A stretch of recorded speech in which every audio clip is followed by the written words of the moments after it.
वक्फ bill act पर JPC की बैठक हुई। जेपीसी की बैठक में बड़ा हंगामा हुआ और टीएमसी नेता कल्याण बनर्जी बैठक में भड़क गए। कल्याण बनर्जी ने कांच की बोतल तोड़ दी। जेपीसी चेयरमैन जगदंबिका पाल से बदसलूकी की गई। कल्याण बनर्जी के हाथों में चोट भी लगी है, तस्वीर आप देख सकते हैं। और लगातार जिस तरीके से वक्फ बोर्ड में सभी की राय सुनने के लिए इस बैठक का गठन किया गया, इस बैठक की शुरुआत की गई थी, लेकिन जेपीसी की इस बैठक में शुरुआत के दिन से ही हंगामा होता नजर आया है। और अक्सर ये जो हमेशा ही ये जेपीसी की जब बैठक होती है तो ये हंगामे की भेंट चढ़ जाती है। एक बार फिर से जेपीसी की बैठक हुई और इस जेपीसी की बैठक में फिर से जो है हंगामा हुआ। और अब इसी पर अधिक चर्चा के लिए हमारे सीनियर एडिटर संजय शर्मा जी हमारे साथ जुड़ गए हैं। संजय जी, एक बार फिर से जेपीसी की बैठक में हंगामा हुआ, ये बैठक भी हंगामे की भेंट चढ़ गई और इस बार का जो हंगामा था वो बदसलूकी तक जा पहुंचा।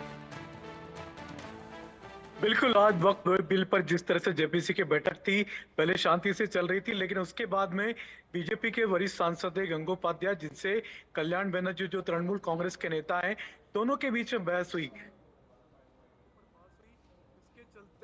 जिसके चलते लगातार पहले तो माहौल गर्मा गर्मी होती रही। उसके बाद में कल्याण बनर्जी ने उनके सामने रखी पानी की बोतल तोड़ दी। पानी की बोतल तोड़ करके उन्होंने सीधे जेपीसी के चेयरमैन जगदंबिका पाल की ओर फेंकी।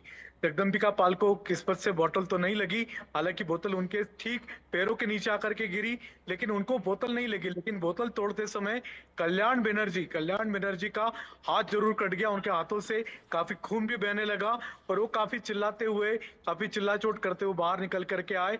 उनका यही कहना था, उनका यही आरोप था कि गंगोपाध्याय उनको अपशब्द कह रहे थे, गालियां दे रहे थे, लेकिन चेयरमैन ने उनका फेवर नहीं किया, उनकी बात नहीं सुनी। गंगोपाध्याय को रोकने टोकने का भी कोई काम नहीं किया चेयरमैन ने, लिहाजा वो बैठक से बाहर जा रहे हैं।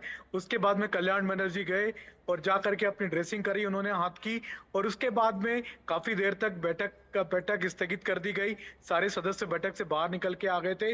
उसके बाद में अब असदुद्दीन ओवैसी और आम आदमी पार्टी के नेता संजय सिंह दोनों किसी तरह से समझा बुझा करके कल्याण बनर्जी को फिर से बैठक में लेकर के आए। कल्याण बनर्जी इसमें बैठक में मौजूद हैं, लेकिन माहौल काफी तनावपूर्ण हो चुका है, क्योंकि बैठक अभी तक जिस माहौल में होती रही है, कम से कम उस तरह का माहौल अब बिल्कुल नहीं बचा है।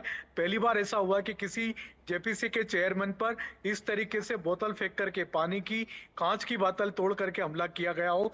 यह देखना होगा कि आखिर जेपीसी के चेयरमैन जगदंबिका पाल किस तरह की इन पर कार्रवाई करते हैं, कोई कार्रवाई होती कल्याण बनर्जी पर या नहीं होती है, इस पर देखना होगा, क्योंकि ये काफी गंभीर मामला है। हालांकि इस पार्लियामेंट्री पार्टियों की कमेटी की बैठकें पहले भी होती रही हैं, जेपीसी की भी बैठकें होती रही हैं, लेकिन इस तरह की बैठक में पहली घटना है जब इस तरह की घटना घटी है। बिल्कुल। और संजय जी, अगर देखा जाए तो देखिए हर बार ही हंगामा होता है, लेकिन आज जो है वो हद से ज्यादा हंगामा हुआ है। इस तरीके से हंगामा लगातार बढ़ता जा रहा है, विरोध लगातार बढ़ता जा रहा है। आखिरकार ये जेपीसी की बैठक विफल होती नजर आ रही है। जिस तरीके से इसका गठन किया गया था एक अंत तक पहुंचने के लिए, सभी की राय जो है एक जगह पर रखने के लिए, वो राय शुमारी यहाँ पर होती नहीं है, हमेशा हंगामा होता है। कहाँ जाकर इसका अंत होगा, क्या इसका समाधान होगा अगर इसी तरीके से हर बार ये बैठक हंगामे की भेंट चढ़ती रही तो? देखिए, लगभग 16वीं बैठक हो रही है जेपीसी की ये।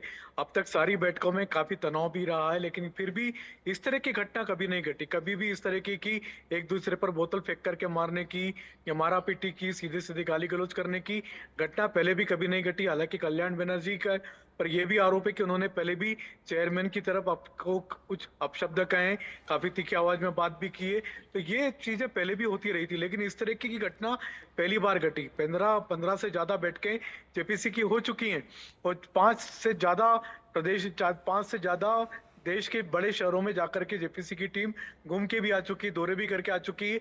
आगे भी 28-29 को भी फिर बैठक होगी, और भी जगहों पर दौरे करने जाएगी टीम। पटना जाना है, गुवाहाटी जाना है, कोलकाता जाना है, लेकिन इस तरह की घटना ठीक है। पहली बार हुई है। ठीक है संजय जी, बहुत बहुत शुक्रिया आपका विस्तार से इस पूरे मुद्दे पर चर्चा करने के लिए।